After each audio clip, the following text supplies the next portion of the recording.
Welcome to This Medical Life podcast.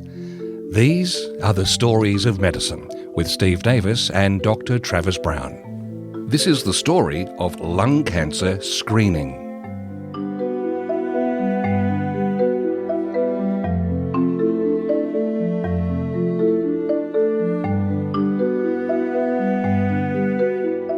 Dr. Travis Brown, may I start with a small confession? You can. When we do our episodes, I'm always attentive because I might get these diseases. But I've never smoked, so I'm feeling pretty cocky that I'm off the hook with lung cancer. Is that rightfully placed or not? Mostly. Now, lung cancer, the story and the history of lung cancer is pretty much, yes, the history of smoking. And this is because it has been, over the last century, we have shown from evidence that, yes, it is definitely linked. Now, there are some people that are very unfortunate who are not smokers who actually do get lung cancer. It's very rare, but it does happen. But for the vast majority of people, it is linked to smoking. There was actually a report written by Dr. Isaac Elder, who was an American physician in 1912. He wrote a book called Primary Malignant Growths of Lungs and Bronchi, and in it he stated, primary malignant growths of the lungs are among the rarest forms of disease. And so it would only take 4 decades for lung cancer to become the most common cancer in men. From being rarest, one of the rarest to be the most cancer in men. And the problem is, this is actually one of those weird quirks when you actually look at the historical records, that men were studied, women weren't. So this is why in men, and there's always these comments about, we're not sure about women, but we think so. And this is just because the studies actually had a bias to men. And so, which doesn't happen today. The question then begs, well, how did this happen? And look, tobacco is something that's been around for thousands of years. It grew wild in the Americas 8,000 years ago. About 2,000 years ago, it was more importantly used by cultures and religious ceremonies where it was chewed and smoked. And the first European to actually bring it back was Christopher Columbus. And so it started to getting cultivated in the 16th century. In the 17th century, tobacco was used as a monetary standard in England and in Europe. And so this was really important. But the important part was it was probably a little bit harder to use. This was something that you had to roll up. So it would take you time to produce to create your own cigarettes. So this is when the Industrial Revolution took off. And so we had mass production of cigarettes. There's something called the Bonsack machine, which was the first cigarette making machine which could make 200 cigarettes per minute. Now, current organizations can make 9,000 cigarettes per minute, so it tells you about some of the industrial scale that's gone on. But it's still good that the Industrial Revolution was put to noble causes.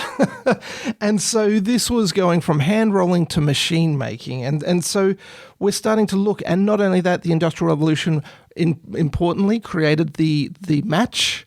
So you could light it with that. You had advertising, you had transportation, you even had World War I, which was cigarettes was considered an indispensable ration for soldiers. And we had General John Pershing state, "You ask me what is needed to win this war? I answer tobacco as much as bullets." That shows the importance of cigarettes, of smoking. It was encouraged. It was actually it was a commodity, and it was important. And again, on that kind of scale, World War I. And so if you look at the amount of cigarettes people were using, like in 1900s, the average was about 50 per year. When you get to 1960s, you've got an average per person usage of 4,300 per year.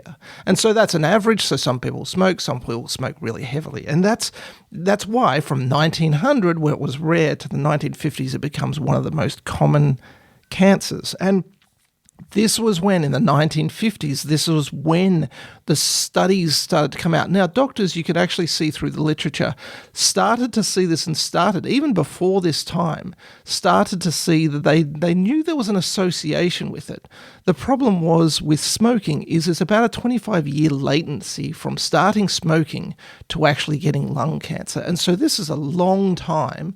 Their health will deteriorate and you'll get like lots of lung infections and bronchitis and everything. But 25 years is a long span to actually say this is produced from cancer. But there are studies by Winder and Graham in May 1950, Dole and Hill in September 1950, and that's a British one. But there was avenues for these cases, these studies to be critiqued and saying, well, there's no causation here, there's an association. And so the first study I'll talk about is Hammond and Horn. Now, this was done, they actually got American Cancer Society volunteers. They got 22,000 volunteers. They recruited the men between the ages of 50 to 69. They ended up getting about 188,000 men that they were following up for 3 years of smoking. And then they categorized the smoking. So there was pipe, cigar, cigarettes. Each of the volunteers had about 5 to 10 men that they would follow up, and they would get questionnaires that they would send them, and they were to report on these patients. Were they alive, dead, or didn't know over that time? And so what they ended up doing is getting their death certificate and confirmed the cause of death. And so there was, in the end, in August 1954, the Journal of American Medical Association, they stated their preliminary findings. It was found that men with a history of regular cigarette smoking have a considerably higher death rate than men who have never smoked or men who have smoked only cigars or pipes.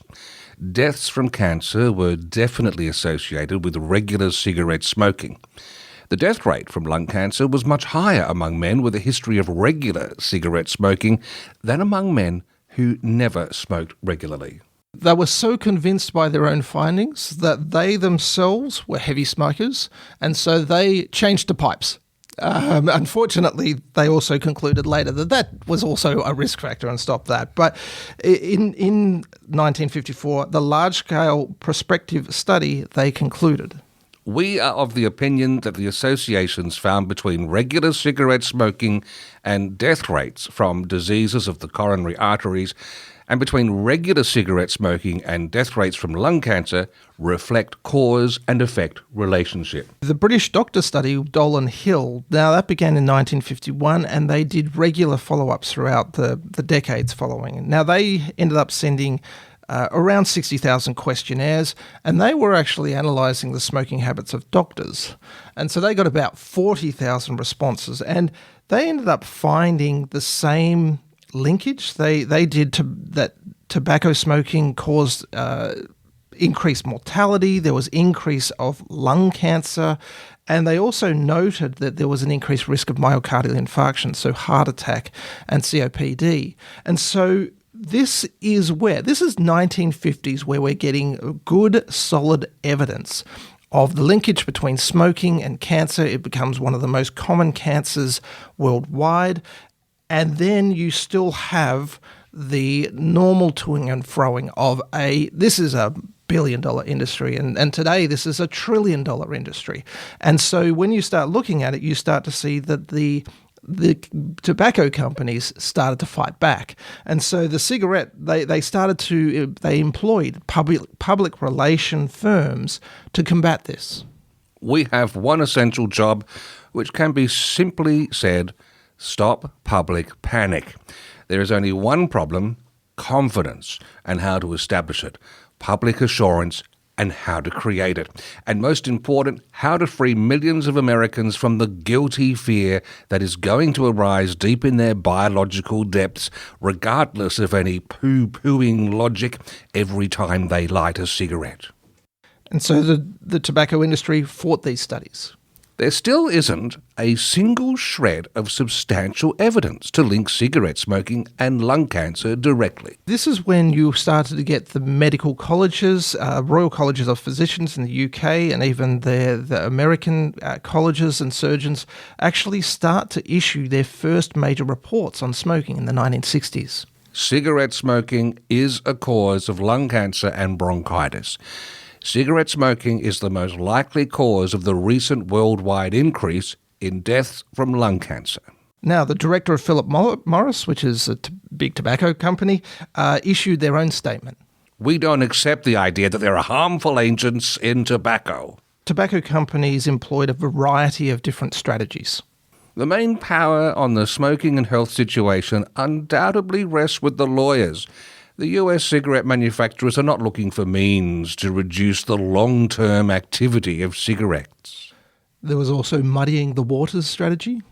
The most important type of story is that which casts doubt in the cause and effect theory of disease and smoking. Eye-grabbing headlines were needed and should strongly call out the point: controversy, contradiction, other factors, unknowns. The head of research and development for Philip Morris stated, "Let's face it, we're interested in evidence which we believe denies the allegations that cigarette smoking causes disease." Finally, they feigned ignorance. Look, as a company, we do not make, indeed, we're not qualified to make medical judgments. We're therefore not in a position to either accept or to reject statements made by the Minister of Health. We are now in 2025, and sad to say, it all worked. We still have big tobacco. It is a $1 trillion industry. It is one of the few products that we know will cause a lot of mortality and morbidity in their own customers. And this is just one of those things. Look, we understand, and Australia is absolutely at the forefront of cigarette control. The problem is it is also a very big cash cow for governments. Hence all the illegal. Well, that's right. We're now they've estimated, so the tax that they've actually turned around and said it's about $7 billion worth to the government. The actual black market amount is estimated to be $6 billion in Australia. And so, again, what you're seeing is moving away, and this is just market forces because it's so expensive. I mean, I don't know if you've gone past the cigarette store. I've overheard them at the supermarket. I think it's like $50 or $60. I'm like, I thought, hang on, I look for the rest of the person's groceries, and no, it's just one packet of smokes. Again, you buy a few more, it could be several $100s. And so this is just where you look at the tobacco technique worked. I mean, they've got lobbyists, lawyers, donations to political parties, politicians, legislative changes. And so, again, this is just one of those things that we deal with as doctors, as medical professionals. We know people smoke, and people are open and honest about it. And you ask how often you do, pack years and everything. And so, despite all the evidence, this is one of those things that we have never been really good at detecting lung cancer, and unfortunately detecting it was often late and very advanced cancer, so hence sometimes the very poor outcomes for patients who have lung cancer. And so this year, in April in 2025, we've got new national guidelines that have been released for lung cancer screening. And so that's why I was particular about lung cancer screening, this being the story of. And this is so that we can detect people early, because as soon as we get early, we can manage the patient better, they can have better outcomes, and hopefully avoid sort of the worst outcomes. So we've had this horrible outcome of smoking in particular. It's persisted. Are you seeing that lung cancer screening is a noble attempt to try and stub this out? It is. We're trying to actually identify, and again, as everyone knows, with cancer, early is always better. So you get much better outcomes for patients. Patients will stop smoking as well when they realise a lot of the time. So some people don't, but a lot of people realise that, I've already had cancer, therefore, even stopping late in life can actually have better health outcomes for patients, even if they've been smoking for decades. So stopping smoking is in itself a really good treatment for the patient. And so, yes, we're just trying to identify those patients early and have better outcomes, and we can manage them better.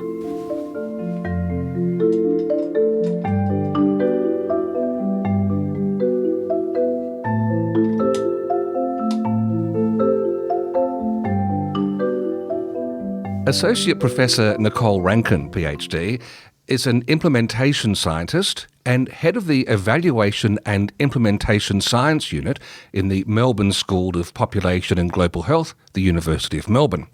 She has 25 years' experience working in cancer research and policy. Her research interests focus on lung cancer screening and early detection, as well as capacity building in implementation science. She was the 2020 Leslie J. Fleming Churchill Fellow. She's also a member of the Expert Advisory Committee for the Australian National Lung Cancer Screening Program. Associate Professor Rankin led the team that developed and wrote the Australian National Lung Cancer Screening Program guidelines, which were released in late April 2025. She leads multiple research projects, including the Ready to Screen implementation trial, which is testing lung cancer screening invitation strategies with 38 general practices across Victoria and New South Wales here in Australia. Nicole is our guest on This Medical Life podcast. Nicole, welcome. Thank you. Great to see you. Nicole, can you tell us about the National Lung Cancer Screening Program that's about to be rolled out nationally in Australia? Yeah, sure, Steve. It actually started on the 1st of July. So we're 18 days into the program and already have a lot of people lining up for their low-dose CT scan. So that's the test that's used in the program. And essentially it's open to anybody who's aged between 50 and 70 years and have a smoking history. And that smoking history is something where we use a calculation called pack years. So if someone's been smoking for 30 years, 30 pack years, so roughly a pack of cigarettes a day over 30 years, then they're eligible to come into the program. So why has this program been initiated? Well, Travis, I think the really important thing to remember is that there's about 40 years of research behind the program that shows us that low-dose CT scan is the best test to pick up lung cancer early. We know lung cancer is the number one cause of cancer death in Australia. So we really, after many decades of not having a way of making a significant change to that impact on the Australian population, this new screening program is really going to make a massive difference, and we'll start to see lung cancers detected at an early stage instead of what currently happens, where most people have their disease found at a late stage where cure isn't possible. So it's a very good news story. Nicole, you might have noticed that my eyebrows have been furrowed the last couple of minutes because that statistic you dropped of smoking a pack a day, in the spread of smokers, is that in the midpoint, or is that just a rare extreme case, or is that just common? I'm a non-smoker, so I've got no idea. Yes. Look, it's pretty common. And we know that about 960,000 Australians across the country, whether they are currently smoking or they've quit, so that's the other thing I should have mentioned, if they've quit in the past 10 years and have that high level of smoking, they're eligible for the program. So close to 1 million people, that's a pretty big number, I guess, in the overall scheme of things. They're smoking a pack a day? Yes, a lot of people have. And we need to remember that 30 years ago, when a lot of people started smoking, it was still the cool thing to do. Big tobacco's continuing to push their message that smoking and now vaping is the cool thing to do. Yeah. And we need to move past judging people for their individual behaviours.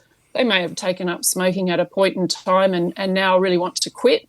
And again, because smoking cessation is readily available to people through the program, it's another opportunity to give people that opportunity to stop smoking. Has this program been implemented in any other countries? Yes. Well, we're about country number 13 internationally. Australia's picking up on something that is really starting now to take off. So The US was the first country. They started implementing programs, not a national program, but a whole series of small programs across different jurisdictions about 10 years ago.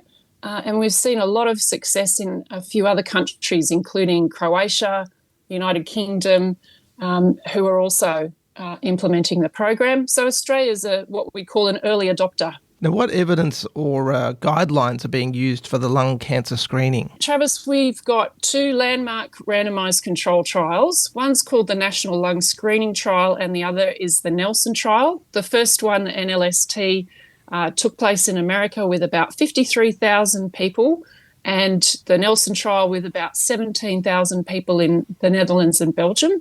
Those 2 trials showed unequivocally that lung cancer mortality outcomes were improved by up to 24%. So that's really the clinical effectiveness part that underlies the program.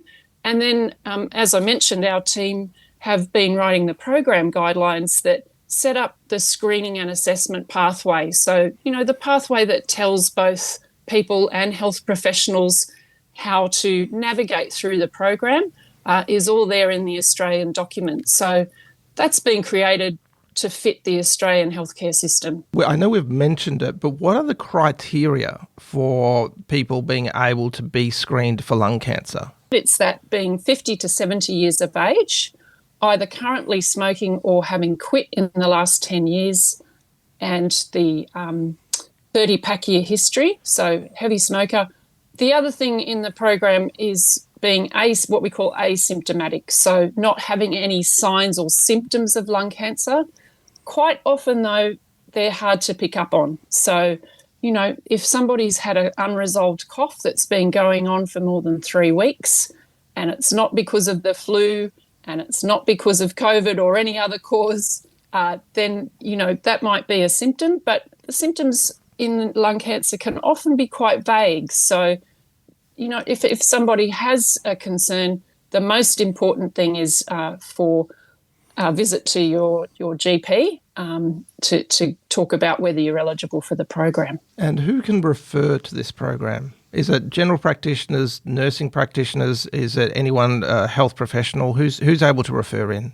Yes, you're right. It is definitely GPs, and more recently we've had nurse practitioners added in through a change in government legislation to enable nurse practitioners to write that low-dose CT request form, and any other medical practitioner, so a doctor that can write out that script and link that person into the program. So where is this program available? I know we're rolling it out nationally. Is it available you mentioned Victoria, New South Wales as the program sort of pilot going through. If someone was in Western Australia, can they do sort of a request and say, let's screen these patients? It's a national program.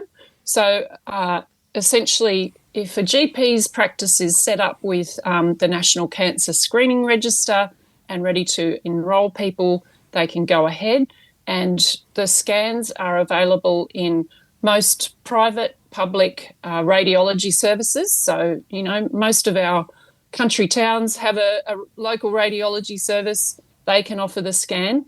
And I think, Travis, one of the most exciting things is that we have Heart of Australia, which offers mobile screening, also being able to roll that program out to about 50 very rural and remote towns across the country.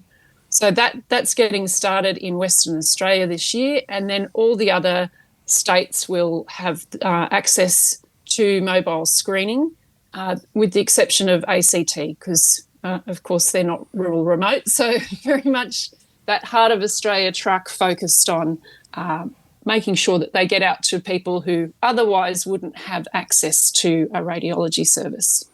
Nicole, I'm curious with the criteria that you're using. If I've been a heavy smoker, or I've given up within the last 10 years, but I'm asymptomatic, what is going to prompt me to express any interest? How will I be connected to this program? Is this part of your pilot? You're educating GPs to prompt and probe, or what's the dynamic at play? Steve, a lot of people will be interested in this program because it will give them peace of mind. So we see that as one of the main benefits. It's a very simple, easy screening test. It takes, about 10 seconds once somebody's there on the CT table lying down, hands raised above their head, go into the tube. There's no preparation needed, no needles, no contrast, nothing painful. So I guess for a lot of people, there's no reason not to do it. It's a simple test. And then with our Ready to Screen trial, it's testing if we send letters out and invite people to go and talk to their GP or their nurse practitioner. Of course, we're focused on GP practices, but, go and have that conversation, find out if you're eligible. A lot of the people we're hearing from already, from those 38 practices, are saying, yes, this is something I want to do. I'm keen to do it. And I think the fear or the anxiety that some people might have is overcome quite frequently by having that scan. We see that people go, yes, this is the right choice for me. It's not going to be the right choice for everybody, but for a lot of people, it gives them that certainty and that peace of mind, which is so important. Now, when requesting, what do doctors need to write to say this is a screening test for lung? So there is a request form that's specific to the program that just goes through the usual sorts of demographic information, answer questions about the person's medical history. There's one question, though, Travis, that even if a GP doesn't have that program-specific request form in front of them, is about family history. It's so important on that request form just to write down if the person has a first-degree relative, so a parent, a child or a sibling with having a history of lung cancer, pop that on the form. The reason for that is it helps the radiologist then when they're looking at the scan and doing the interpretation to understand about the person's history and whether that will have an impact on the calculation that's done by the radiologist when they're interpreting the scan. Is there any cost associated with people having the CT scan?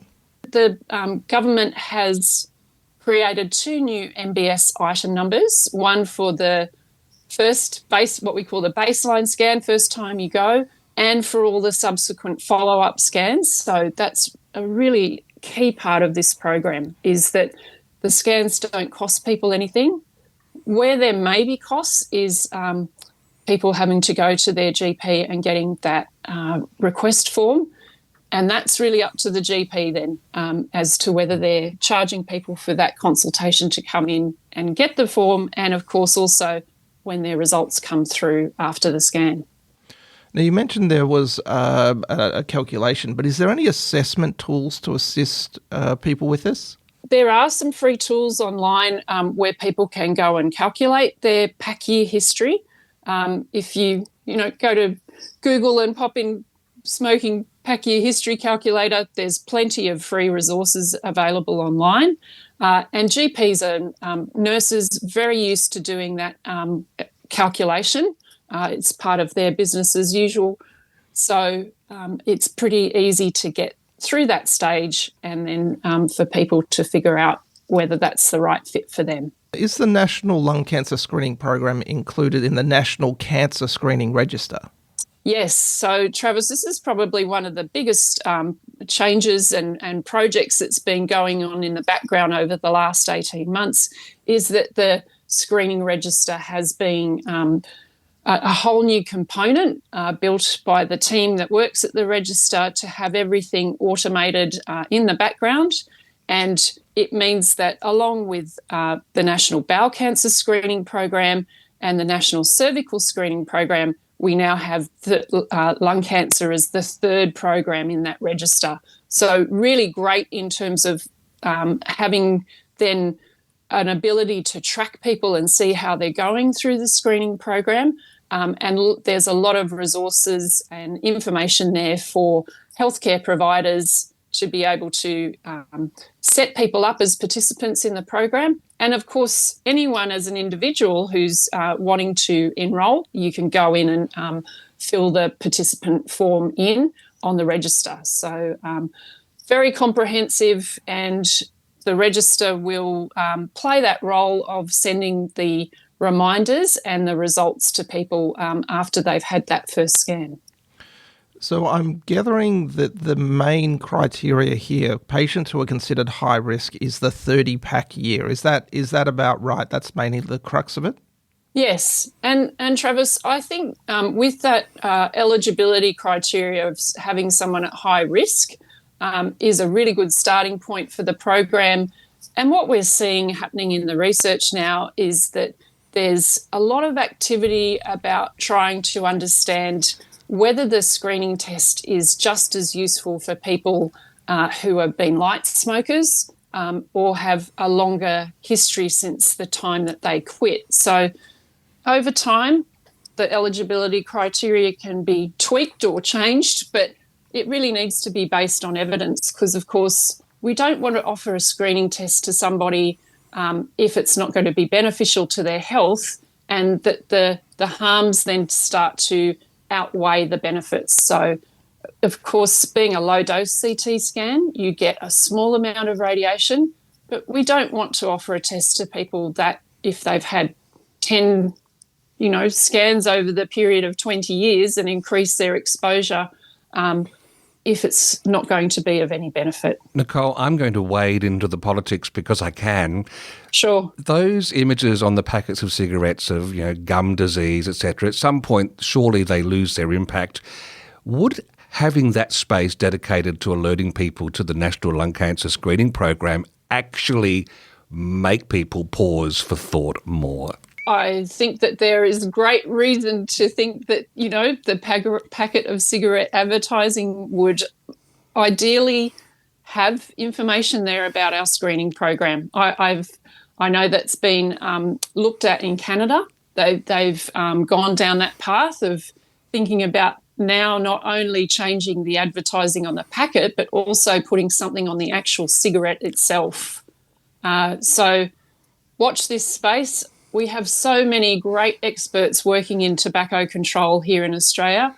I'm sure it's only a matter of time before we see that change happening locally. And are there any final thoughts or advice you've got for doctors and healthcare professionals? Steve, I think from my perspective and from the government's perspective, it's now about promoting and encouraging the program to really take off and increase people's awareness.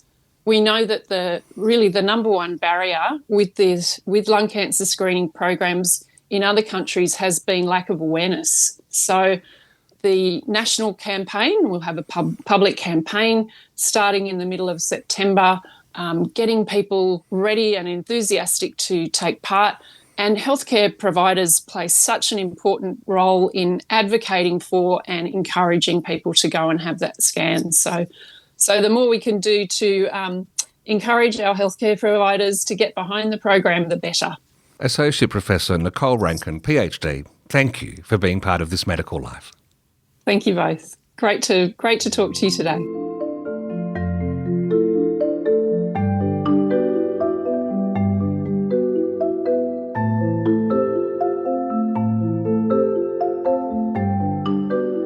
Dr. Julie Teague is an anatomical pathologist with a particular interest in thoracic and gastrointestinal pathology. She's also a part of the RCPA examination board and enjoys training the next generation of pathologists. Julie's our guest here on This Medical Life podcast. Julie, welcome. Thanks, Steve. It's lovely to be here. And hi, Travis. What are the common samples you get from lung samples? We get a whole lot of things. So cytology, including bronchial washings, bronchial brushings, alveolar lavages, EBUS specimens, which is an endobronchial ultrasound-guided sampling, and that can be of the lymph nodes adjacent to the airways or of the lung.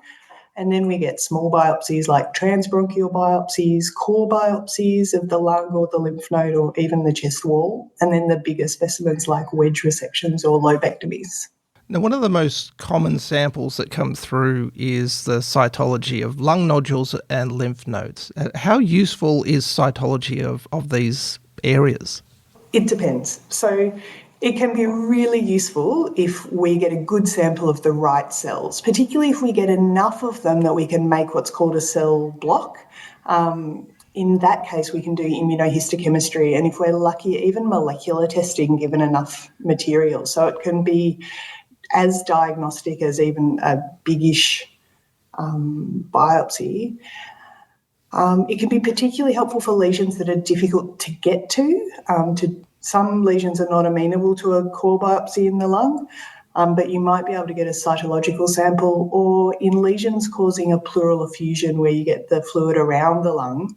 That single procedure can be both therapeutic and also potentially diagnostic if there are tumour cells in that fluid. When we're looking at cytology, clearly benign's benign, malignant's malignant, but there's some categories that are a little bit, always cause some challenges. And this is the atypical or the suspicious for malignancy. What are people to do with those sort of categories?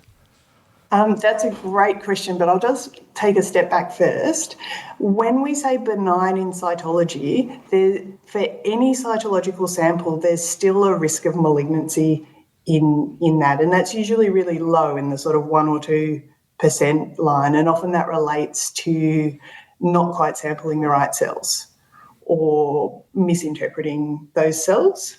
So cytology, like when we were training, Trav, was really a screening test. And just because we've increased our ability to kind of do more tests as time's gone on, it's become a diagnostic test, but like at its core, it's still a screening test. And even occasionally things get called malignant or highly suspicious for malignancy, and their risk of malignancy is super high, but it's not 100%. So we're really just trying to create the best way to think of it is more a risk stratification. And you're absolutely right. The most frustrating things to get back are atypical or sus on a cytology. So let's talk about that kind of middle category, because they're the ones we need to figure out how to split to do what next. So in cytology and in small biopsies, we're often seeing detached atypical cells. We can't see how they relate to the tissue around them. And if there isn't enough material, we may not even be able to confirm what lineage they are with immunohistochemistry or other staining. Now, atypia can mean reactive atypia, an in situ lesion, or an invasive malignant lesion. With reactive atypia, particularly in pleural fluid, we can be looking at mesothelial cells, which can be really floridly atypical but benign, or in some of the bronchbrushings, squamous metaplasia or reactive pneumocytes, which again can look really frightening as a single cell but actually are a benign process. Sometimes we have clues like a dense inflammatory infiltrate, and the pathologist may say atypia favoured to be reactive, or a situation where we're only seeing occasional little cells and we say scant single atypical cells. In the comment, I might say there's insufficient material for further testing. And in the setting of a mass lesion, we might need to go on and do another test. Look, I'd say to the referring doctor, or if you're one of the copy doctors, if it hasn't been clearly explained in the report, call us. You know, we're people, we can have a conversation about what those things actually mean. But I would try to say in the report, look, there are only a few cells, they're really atypical and nasty looking, they're not in my cell block, or I can't make a cell block, so I can't prove that they're malignant. But even with the small number I've got, I'm pretty suspicious. And this response may help you to recommend a core biopsy or another course of action for a definitive diagnosis. Or with that information, that might be enough to refer them on to a thoracic surgeon or a hospital team to manage them better. Or I might say, look, the cells are atypical, and I can show you that they're TTF1 positive, but there's a really dense background acute inflammatory infiltrate, and I actually favour them to be reactive pneumocyte atypia. It's also okay to ask if any additional information the pathologist tells you over the phone that is helpful to be documented in a supplementary report so that can follow the patient to their next appointment, and we don't have to keep reinventing the wheel and reinterpreting that every time. Julie, we cover a lot of sampling in different scenarios in this podcast. Yes. And the accuracy, or whether it hits the target, if you like, is so key. In this field, as a fraternity, are we close to getting it close most of the time, or are lungs just so difficult to have that sort of visibility? I think we all need to be speaking the same language, right? So I really enjoy working with a team where when I give an explanation for something, they know what that means. It's really difficult writing reports for people you don't know. And that's why I would always encourage people to ring if they're not sure, because medicine has its own language, has its own risk stratification. You even get to know which pathologists that, when I do review cases and things, who is a bit more of a binary pathologist and who is a bit more of a grey in the middle pathologist with cytology, and how I interpret what they've said changes depending on that. Now, just to give an example with cytology, for breast FNAs, the benign category and the insufficient material category both has a risk of malignancy of a few percent. Now, for some reason, doctors like getting a report with benign at the bottom and they hate getting a report with insufficient material at the bottom. But actually those things mean pretty much the same thing, right? The risk of malignancy is very small, but it's not zero. And if there are other worrying features, they need to get a better sample. And that's the same for both of those boxes, right? But emotionally, we like the word benign and we don't like the word insufficient.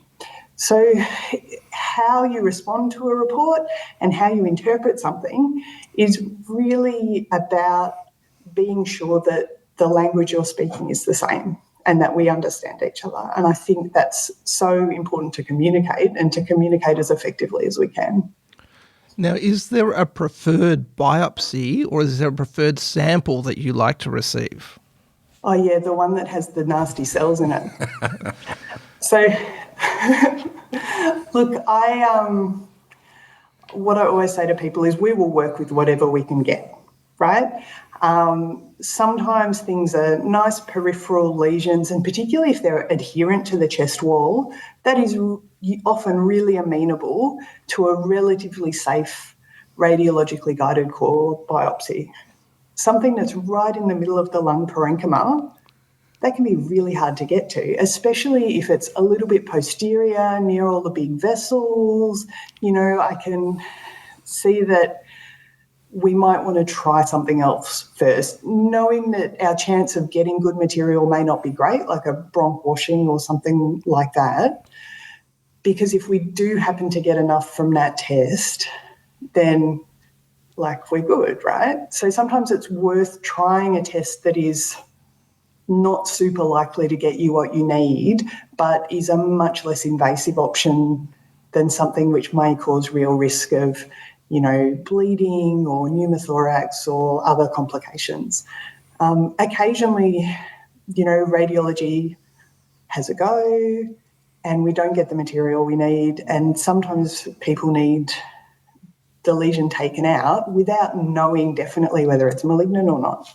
We can help a bit with that by doing a frozen section at the time, and then sometimes the surgeons will go on and do a kind of more definitive procedure. But now with some of the smaller lung cancers, people are doing less radical surgery. So sometimes a small tumour might just have a wedge resection instead of a total lobectomy, which would have been the norm 10 years ago. So, look, things are changing a bit, and I think every patient is individual and has their individual risks, and the tumours are individual and they position themselves in either amenable or not so amenable places. So we just have to do the best that we can with whatever we get, really. What kind of information do you like to receive from clinical notes? Why someone's doing the biopsy. I can't tell you how many times I literally get clinical notes that say lung. You've got to be joking. It's hilarious. That's very common. Lung biopsy. Yeah. So why someone is doing the biopsy is the most important reason, but a description of the lesion you're trying to biopsy or a differential diagnosis of what you're expecting from the history and examination and radiological findings that you already know is great. A copy of the radiology report can be really helpful. All things like demographic information are on the request slip. So in a 65-year-old man, you might say in the clinical notes, 4 centimetre cavitating mass, patient previously well, query infection or mass lesion. Or you might tell me that they've got a 40-pack year smoking history, or they're a sheep farmer, or they lived in a TB endemic area, or they have a history of level 4 melanoma, right? All of these things will alter my pretest probability and help me look at the histology for that individual patient. Sometimes it doesn't matter. Sometimes the histology speaks entirely for itself, right? And you can just write lung on the request slip and get lucky with the histology.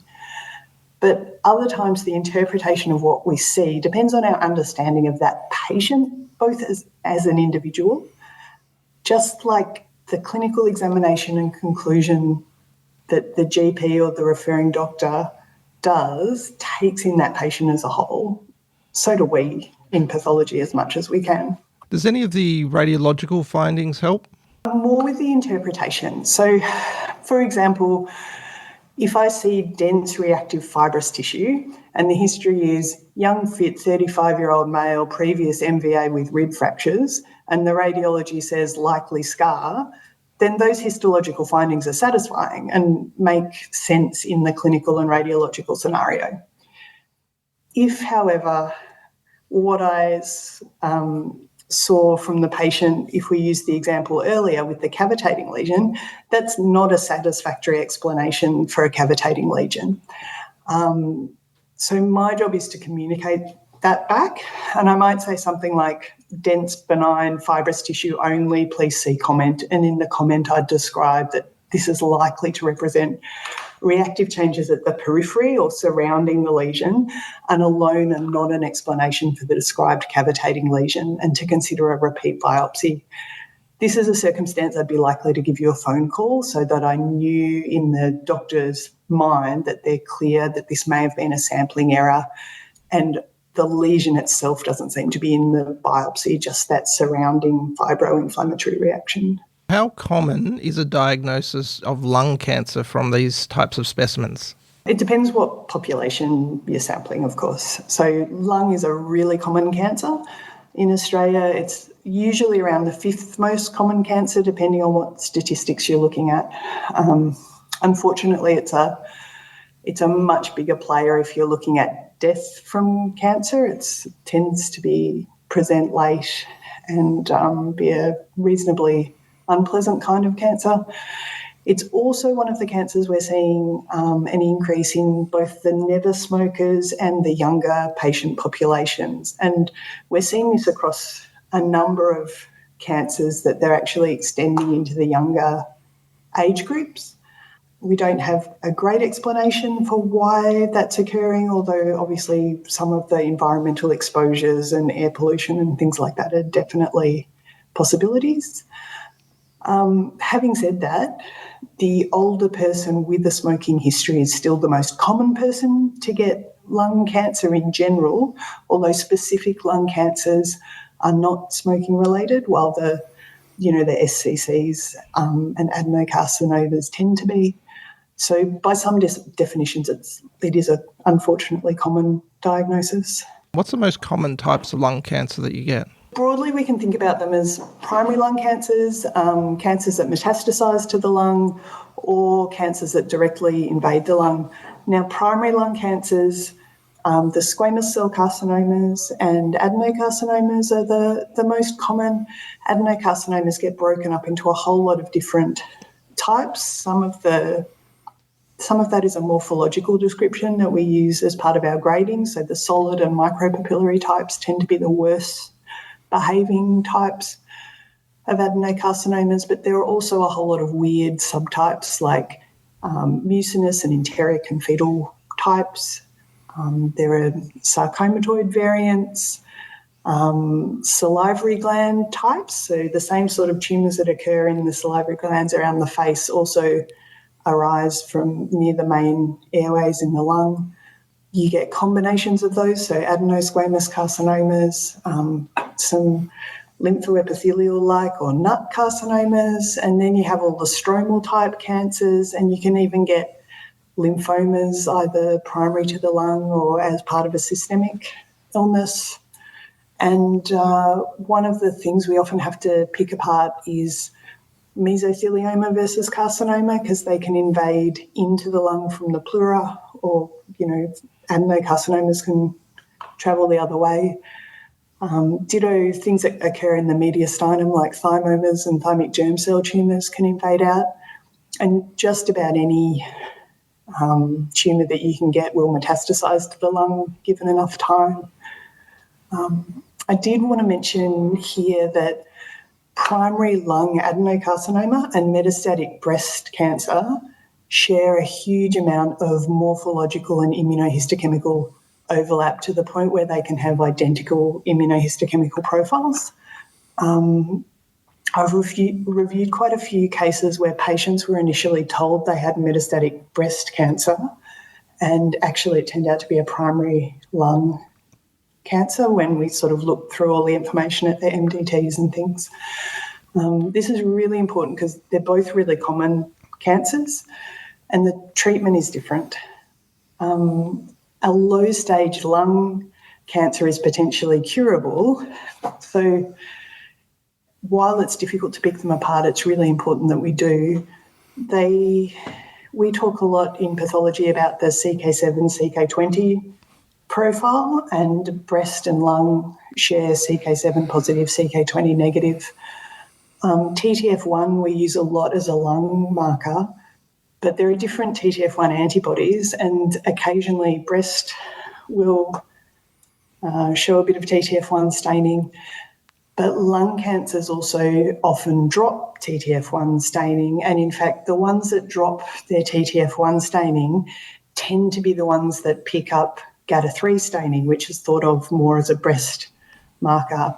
We see this so often now that multiple papers have been written saying that GATA3 should never be used alone as a determinant of breast origin, because so many lung cancers will be TTF1 negative and GATA3 positive, which, as you can imagine, is pretty unhelpful for us. Lung can also be positive for some of the hormonal markers for breast. Both ER and PR pop up not infrequently in lung. It tends to be patchy rather than strong and diffuse, but it's often patchy in breast, as you know, as well.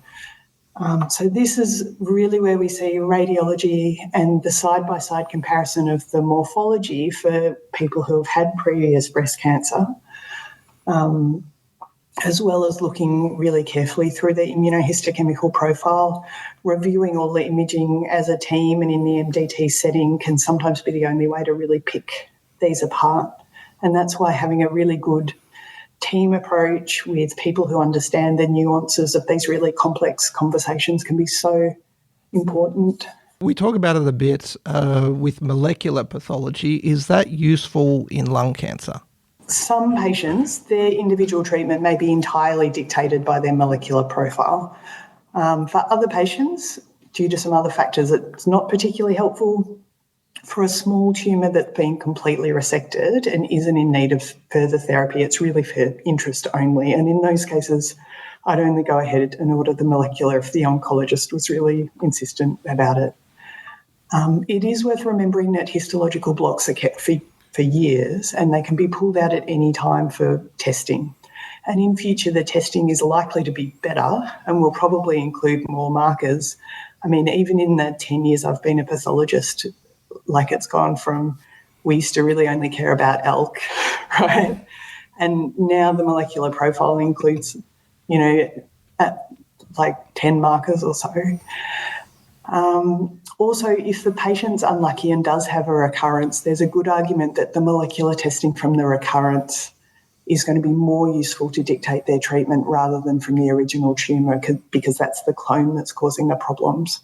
So, look, I reflexively order molecular testing in the high-grade lesions that I know are going to need adjuvant therapy, and otherwise I'm guided by the oncologists. Goodness me, Julie, this whole podcast, my respect for pathology is through the roof. If I was a GP, I'd want to personally recruit a network of you people. Well, honestly, that's what we're here for, and that's why we really like to understand the people we're reporting for as well. The only thing I don't like is you include never smoked in people, because I came in at the top of this podcast really smug that this is the only disease that won't touch me because I've never smoked. Never think that. Yeah, lovely. Always invite a pathologist over for a party. Oh, I know nobody invites me over for dinner anymore. You've explained why, but this is super important. So the reason I really care about lung cancer is people get smug about it, right? And we shouldn't. If you're someone who has smoked, you might deserve a smoker's cough, right? But you definitely don't deserve lung cancer. And lung cancer, people assume that someone has done something wrong and it's got these kind of punitive overtones, and that's just a horrible thing, really. It's an unpleasant cancer. It's often diagnosed late, which means it's often incurable at the time of diagnosis. It gets none of the kind of sexy funding that a lot of the more popular cancers do. It gets none of the empathy and sympathy that most cancers do, right? Even some of the other lifestyle cancers are not kind of thought of in the same way lung is. I mean, why do we do that, right? And if you think about smokers, the taxing on cigarettes is so much that they've more than paid for all of their healthcare. Like, we should actually be like, hey, thanks, mate, because you're really contributing to the tax system and the national economy. So I really want to change people's perception about lung cancer. No one deserves lung cancer. It's a crappy cancer to get. Often it presents late and it's often not curable, although I'm hoping with a bit more funding and research one day it will be. It gets a fraction of the funding that it should get, given it's so common and responsible for so many deaths. And it is increasing in the non-smokers and the never smokers. But even if it wasn't, right, nobody deserves it. So, look, I really hope that people turn on their empathy switch and really look after their patients who have lung cancer, their friends and colleagues and family who have lung cancer. I mean, you don't want someone to have to crack your chest open to operate on you, but that is much preferable to the people who don't have that option anymore. It's a bad cancer to have. Well, you've wound together the two strands of this podcast, which is curiosity and nuance. So thank you very much for that. Just finally, Julie, are there any final thoughts or advice for doctors or healthcare professionals about lung cancer? So, look, pathologists are here to help. If you need clarity in a report, communicate with us. We do have a bit of a behind-the-scenes job, and some of us are certainly reclusive by nature, as is the stereotype. We are, as a group, really dedicated and compassionate and highly trained. We really want to help you effectively manage your patients. So please don't be shy and let us know if we can make your job easier. And good luck with treating all of your patients. Dr. Julie Teague, thank you very much for being part of This Medical Life. Thanks, Steve, and thanks, Trav.